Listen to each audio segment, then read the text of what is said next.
Do you ever dream about running into the people who wrote you off just so you could watch their faces when they realize you made it without them? Yeah, that's exactly what happened to me. 5 years after my parents kicked me out at 18 to save money for my sister's future, I was the one sitting across the desk holding her resume. And let me tell you, karma doesn't need revenge. It just needs a good memory. If you're interested in this topic, hit the like button, subscribe, and type interested in the comments, and I will give you a heart.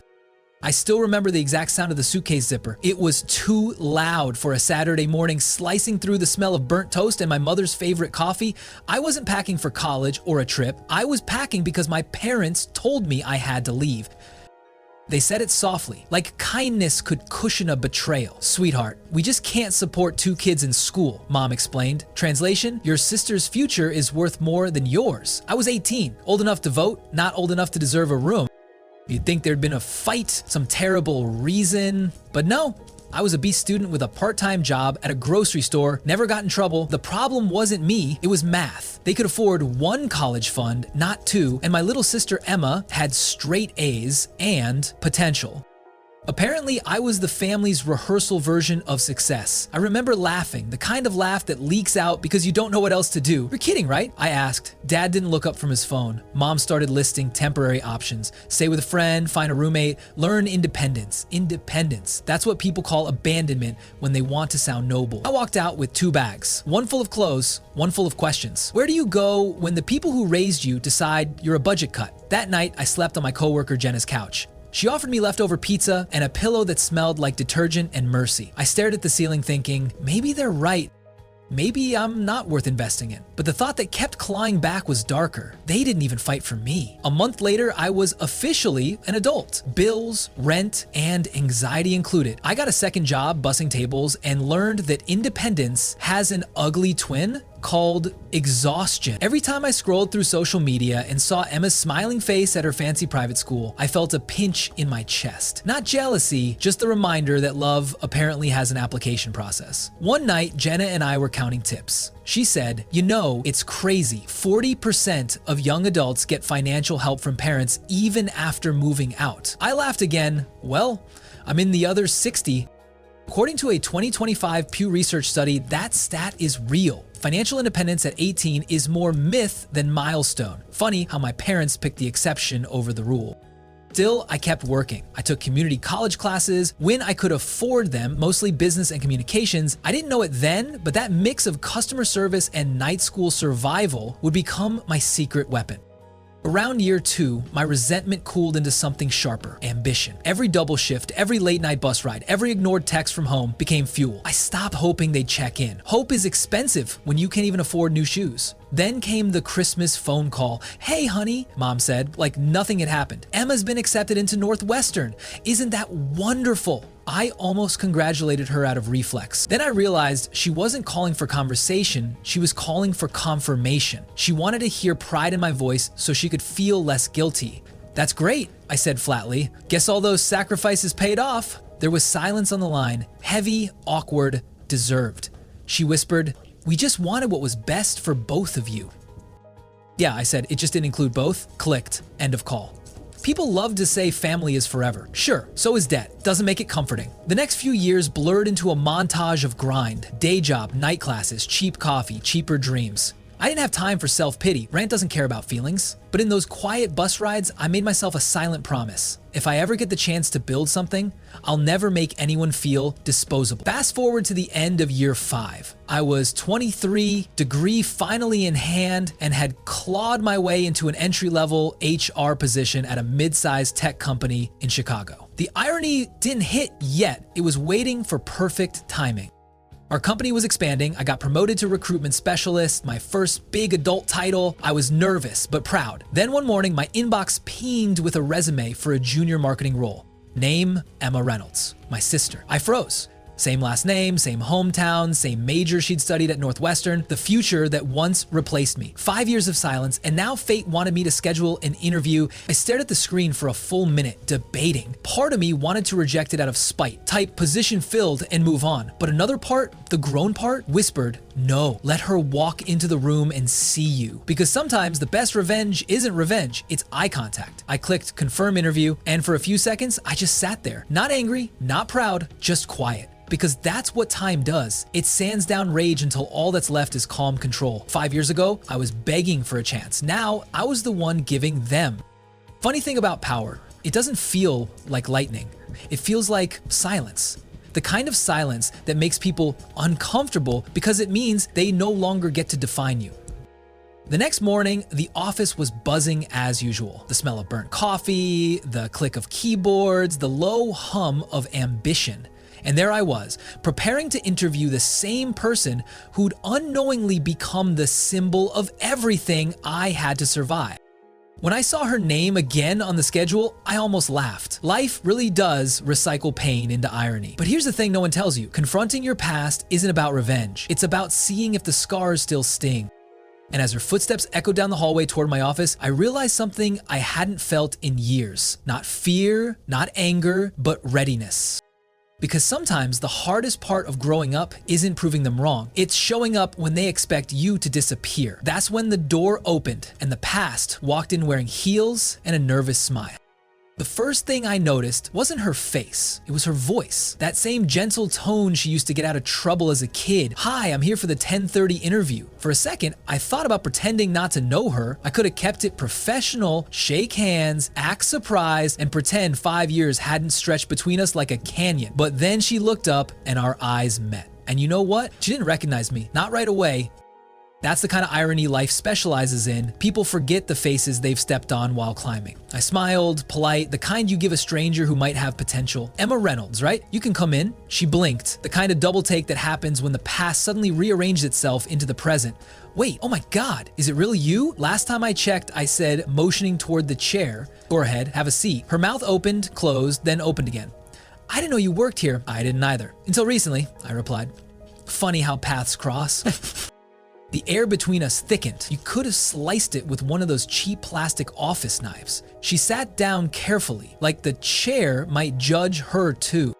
She looked different, sharper, same big eyes, same carefully practiced smile, but her energy had changed. There was a nervousness she never had before, a hesitation that used to belong to me. I watched her study me, trying to figure out if I was angry, bitter, or maybe secretly happy to see her. Truth is, I wasn't sure myself. All I knew was this: life had finally flipped the script. Opened a resume, even though I'd already read it twice. So, Emma, I said, keeping my tone neutral, tell me why you're interested in joining our team. She swallowed hard, probably realizing I had the power to decide her next chapter. I've always admired this company's work culture, she started. It's very results-driven, collaborative. I held up a hand, smiling just enough to stop her mid-sentence. You don't have to sell it to me. I already work here. Her laugh came out awkward and thin. Right, of course. That's when I noticed her hands fidgeting in her lap. She used to do that as a kid when she'd get caught lying about eating the last cookie. Some habits don't change, they just grow up with you. Here's where things got weird, because as much as I wanted to stay in control, my mind started flashing back to her birthday parties, our parents cheering louder for her piano recitals, the day they told me to pack my things, and yet sitting there, she didn't look like the golden child anymore. She looked lost. It hit me then that life had probably humbled her in ways I didn't need to. Emma, I said slowly, how's mom and dad? But nothing else mattered anymore. I stopped watching, and instead I saw a home, and she hesitated. They're good, busy, you know how it is. I nodded, pretending not to hear the tremor in her voice. Still saving the world one tuition check at a time? Her face fell. For a brief second, guilt flashed through her like lightning. I didn't know they... Don't, I interrupted softly. It's fine, we both survived. The silence that followed was heavy, but I wasn't interested in revenge. I wanted understanding, closure maybe. She finally exhaled. I always felt bad, about what happened. Did you? I asked. Or did you just feel lucky it wasn't you? She looked down. Maybe both. That answer hit harder than I expected. It wasn't cruel, it was honest. And maybe that's what hurt the most, how easy it was for everyone to move on while I had to rebuild from zero. For a second, I thought about ending the interview there. Let her walk out, let the story stay unfinished. But part of me, the part that survived the couch, the debt, the sleepless nights, wanted to hear her out. So I leaned forward. Tell me something, Emma. When you think about family, what comes to mind? She hesitated, eyes darting around the office like she could find the answer on the walls. Support, she said finally. Loyalty. You know, being there for each other. I smiled, because that word, loyalty, never meant the same thing to both of us. Good answer, I said. You'll fit right in. Midway through, I caught myself laughing internally. Life has a strange sense of humor. The girl who once had everything handed to her was now sitting across from the brother she'd replaced, hoping for a job. And you know what the best part was? I wasn't angry anymore, just curious. Curious how people handle the tables turning. As the conversation continued, I slipped into professional mode, asked questions, took notes, kept it fair, but in the back of my mind, a thought lingered. Would they have done the same for me?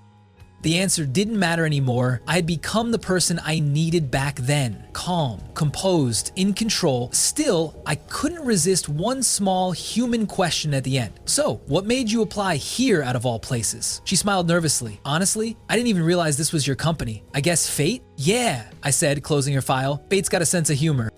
After she left, I sat there for a while, staring at the door she'd just walked through. My chest felt tight, not from anger, but from the weight of old memories trying to reintroduce themselves.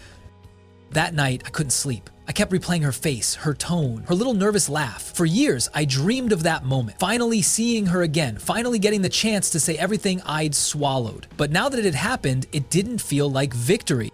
It felt like closure wearing someone else's shoes. The next morning, I got an email from my manager asking for feedback on all interview candidates. Emma's name sat in the middle of the list like a dare.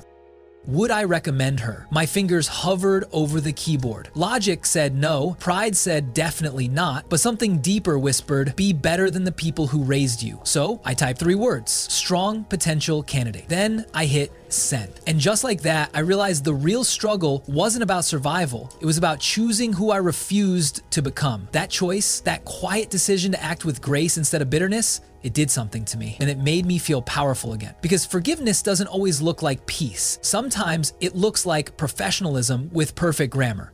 Still, I couldn't shake the thought of her face when she saw me, the disbelief, the guilt, the flash of recognition that said, oh no, it's him. That look stayed with me the whole day. And later that week, when HR finalized the shortlist and her name moved forward to the final round, I couldn't help but smile. Not because she got another chance, but because I was the one who decided she should. Funny thing about struggle, it teaches you to win quietly. And just when I thought that was the end of it, fate decided it wasn't done playing with us yet. Fate has terrible timing, but flawless aim. 2 weeks after that interview, our department started its second hiring phase. I'd stopped thinking about Emma, the list was long, and work had swallowed me whole. Then my manager dropped a file on my desk and said, we're moving forward with your recommendation. Final interviews next Friday. You'll sit in again. There it was, her name, again. I stared at it, coffee cooling beside me, realizing life wasn't done testing how much I'd really grown. That week crawled by like a slow rewind of my own history. Every decision I made felt heavier, more deliberate. At lunch, I caught coworkers venting about parents who never helped with rent or still treat them like kids. I smiled quietly, if only they knew. That night, scrolling through headlines, I saw an article, in 2025, 61% of US families report financial resentment between adult siblings. No surprise there. Betrayal isn't always dramatic, it's often budgeted. Still, something softened in me. I'd spent years turning pain into discipline, and now that discipline was turning into opportunity. I was no longer the forgotten kid on a couch. I was a decision maker. When Friday arrived, I promised myself one thing: no grudges, no theatrics, just truth. Emma walked in wearing confidence like a borrowed jacket, fitted but not hers yet. Hi again, she said, voice trembling just enough to remind me she was human. Hi, Emma, I gestured to the seat. Let's talk about where you see yourself in 5 years. Her smile faltered. Honestly, I used to think I had it all planned out, but lately I just want stability. That word, stability, hit different. Interesting, I said. What changed? She took a breath. I made some bad financial decisions. Lost a job during the market dip, moved back home for a while, but things aren't the same.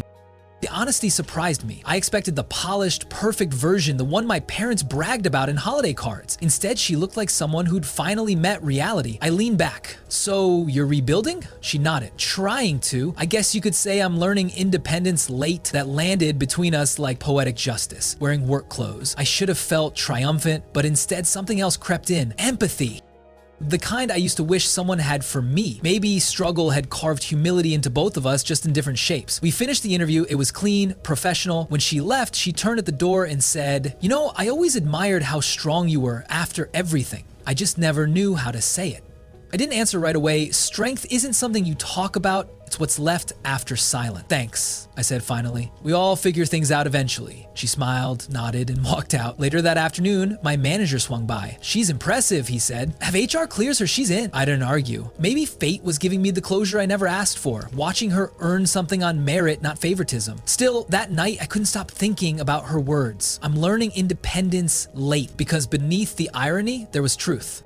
Some people learn through safety nets, others through freefall. We both hit ground, just different sides of the family tree. Weeks passed. She joined the team. The first few days were awkward. Brief hallway nods, polite smiles. But slowly, small talk found its way in. Weather, lunch spots, deadlines. Then, one afternoon, she knocked on my office door. "Got a minute?" "Sure." She sat, twisting a pen between her fingers. "I wanted to say thank you, not just for the job, for not holding the past against me." I shrugged. "Holding on only hurts the person doing the holding." "Still," she said, "I needed this chance. I guess life evens out." "Huh?" "Eventually," I said, half smiling. "It just takes the scenic route." She laughed. Real laughter, not the polished version from home videos. For the first time, it felt like we were talking as equals, not roles. That evening, as the office emptied, I looked around at the city through the glass walls, the skyline bleeding gold into night. 5 years ago, I was invisible. Now, people waited for my approval before hiring anyone. It didn't feel like revenge, it felt like restoration. And yet, a quiet thought lingered. If my parents could see this, would they finally understand what they traded? I didn't need their apology anymore, but curiosity is a stubborn thing. It doesn't die, it evolves. The next day, I got my answer without asking. A calendar notification popped up. Mandatory quarterly meeting with the board, guest attendees, regional partners, and family investors. Family investors. My pulse kicked up. I opened the attached list. Mr. and Mrs. Reynolds, my parents. The company they once told me wasn't a real career had just landed them as potential investors through a charity foundation they supported. I laughed out loud, one sharp exhale that startled the intern across from me. "Everything okay?" she asked. "Yeah," I said, smiling. "Just life, doing what life does best, coming full circle." That night, lying in bed, I thought about all the versions of myself they'd never met. The tired, hungry, stubborn one who refused to quit, the one who understood frustration and problems well enough to know that hard work didn't need to go away to solve them. Doing what they wanted was enough to create change. And the one who learned that family can break you, but independence rebuilds you sharper. And somewhere between exhaustion and peace, I realized the real breakthrough wasn't the promotion, the degree, or even the quiet power of forgiveness. It was learning that validation from the people who failed you is optional. Still, part of me wondered how they'd react when they saw me at that meeting, grown, composed, and entirely out of their control. Would they recognize me this time, or would they just see another professional they underestimated?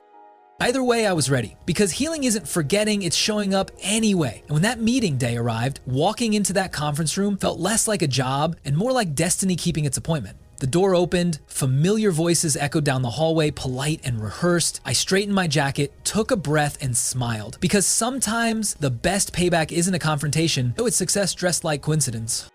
The conference room felt colder than usual, or maybe it was just the way tension changes the air. I dressed like armor. Crisp suit, polished shoes, composure starched into every breath. When my parents walked in, they looked the same. Same tailored confidence, same cautious smiles. The years hadn't softened them, they'd just learned better lighting.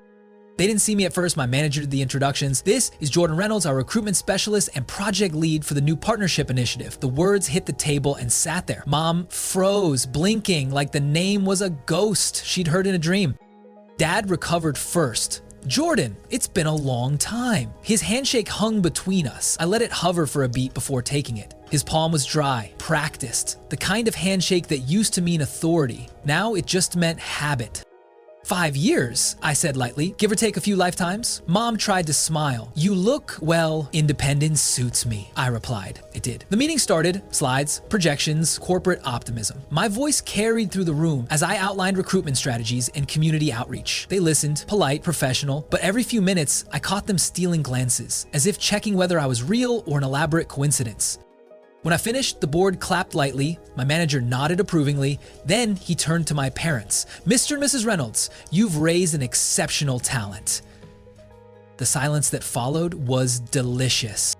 Mom's eyes glossed with something, regret or pride, I couldn't tell, maybe both. Dad coughed into his hand and muttered, he always was determined. Translation, we didn't see this coming. After the meeting, the board members filed out, leaving just the three of us. The door clicked shut like punctuation. Mom broke the silence first. We didn't know you worked here. If we had... What? I said softly. You'd have picked a different charity? The humor stung a little. Humor always does when it's true. She winced. That's not fair. Neither was 18, I said.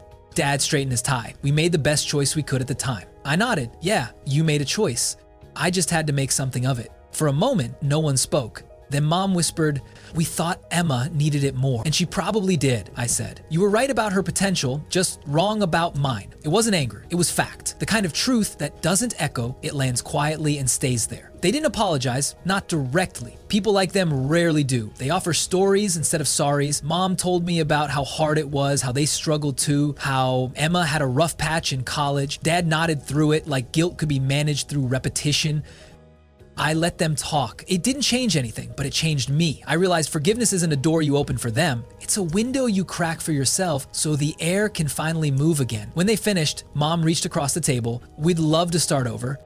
Start over? I repeated. You can't rewind a life, but you can catch up. I glanced toward the hallway where Emma's laughter drifted faintly. Maybe that's a start. That evening after they left, I walked back to my office. The city outside shimmered through the glass, skyscrapers blinking like reminders that progress doesn't wait for permission. My reflection stared back, older, steadier, untouchable in the best way.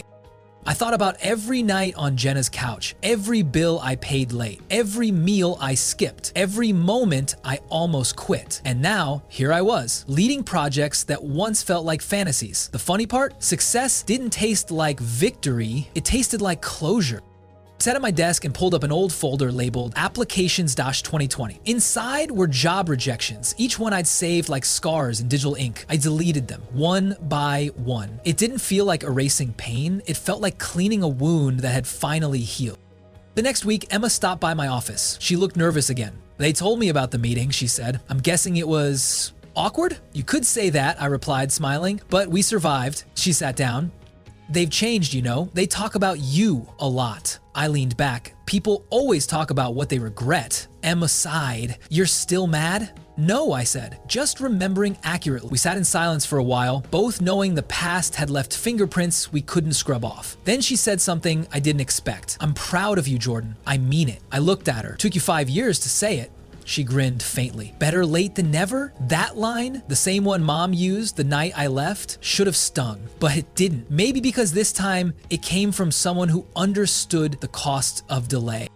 As days passed, I noticed a shift. My work felt lighter. My chest too. The anger that once powered me had burned clean. I wasn't working against the past anymore. I was working beyond it. Colleagues started asking for advice. New hires looked up to me. I became the kind of leader I used to imagine when I had nothing but potential and a cracked phone screen.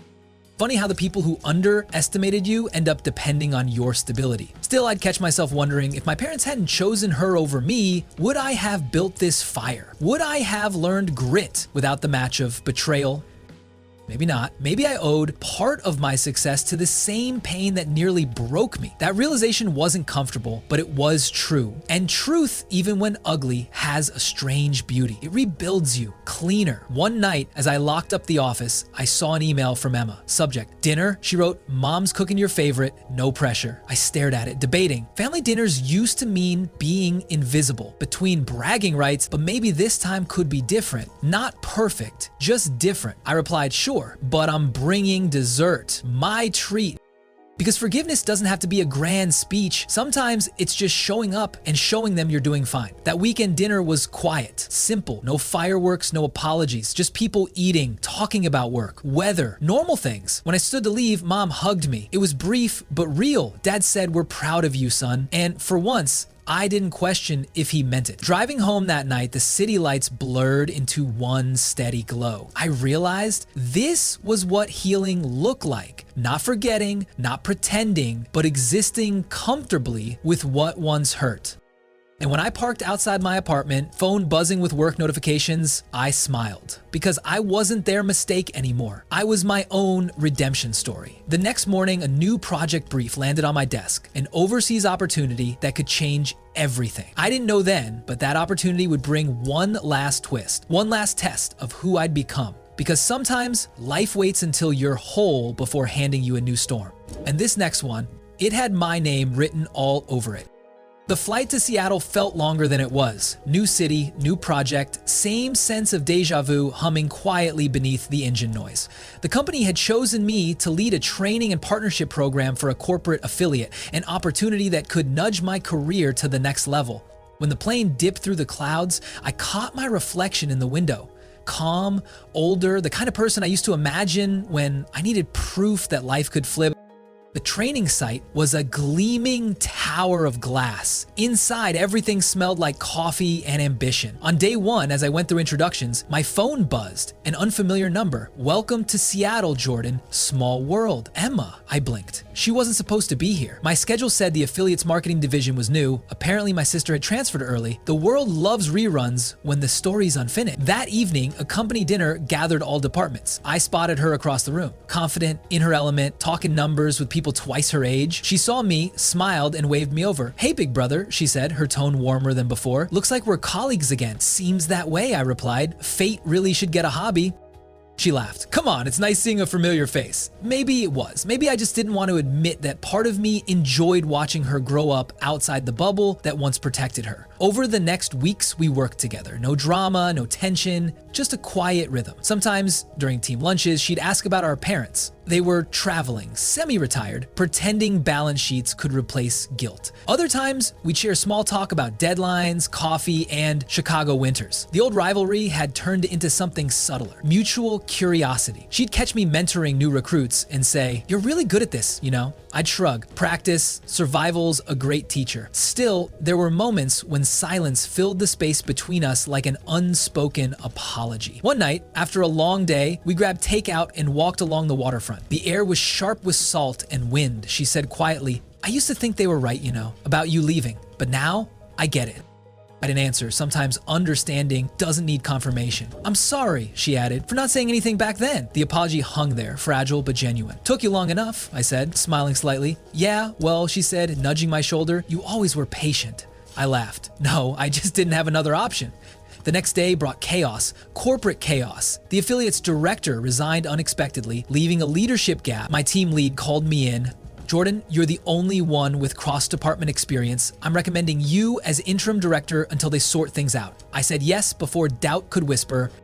When I stepped into that new office, the corner one with floor-to-ceiling windows and skyline views, I thought about every couch I'd crashed on, every rejection letter. Every night, I wondered if I'd made a mistake by leaving home. Turns out, the fastest way up is sometimes out. But here's where fate decided to keep things interesting. 2 days later, I found out one of the key marketing proposals under review was Emma's. She was nervous when she came to present. "I swear, I didn't know you'd be on the panel," she said, clutching her notes. "Relax," I replied. "This isn't personal, it's business. Show me what you've got." Her presentation was good. Better than I expected. She spoke with confidence, clarity, and that same spark that used to make teachers adore her. When she finished, the room applauded. "Solid work," I said, trying not to smile. "You've come a long way." She met my eyes. "So have you." Later, as I reviewed reports, my manager stopped by. "You're making quite an impression here," he said. "If this project hits the numbers we're forecasting, they'll offer you the permanent position." That night, staring at the city lights from my hotel window, I thought about everything full circle moments were supposed to feel like. Closure, victory, satisfaction. What I felt instead was stillness, the quiet kind that comes after years of noise.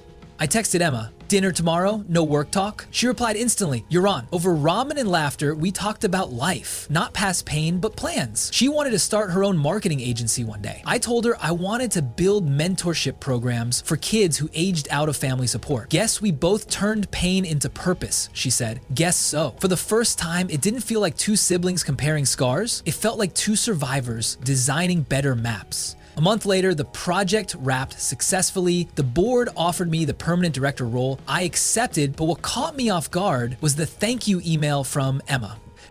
"You probably don't realize it, but you've been teaching me more in silence than anyone ever did by talking. You didn't just forgive, you evolved. That's bigger than success." I read it twice, maybe 3 times, then I forwarded it to myself, labeled it reminders. Because no matter how high you climb, you need a little proof that the climb meant something. Before I flew home, we met one last time at the airport cafe. She hugged me, tighter than before. "You were right," she said softly. "Family isn't who raises you. It's who shows up when it matters." "Then maybe," I said, "we're finally family." She smiled through tears. "Don't get sentimental on me now." "Too late," I said, laughing. "It's genetic." We waved goodbye at the gate, 2 travelers heading in different directions, both lighter than when they started. On the flight back, watching clouds swallow the horizon, I realized transformation doesn't come from revenge or even redemption.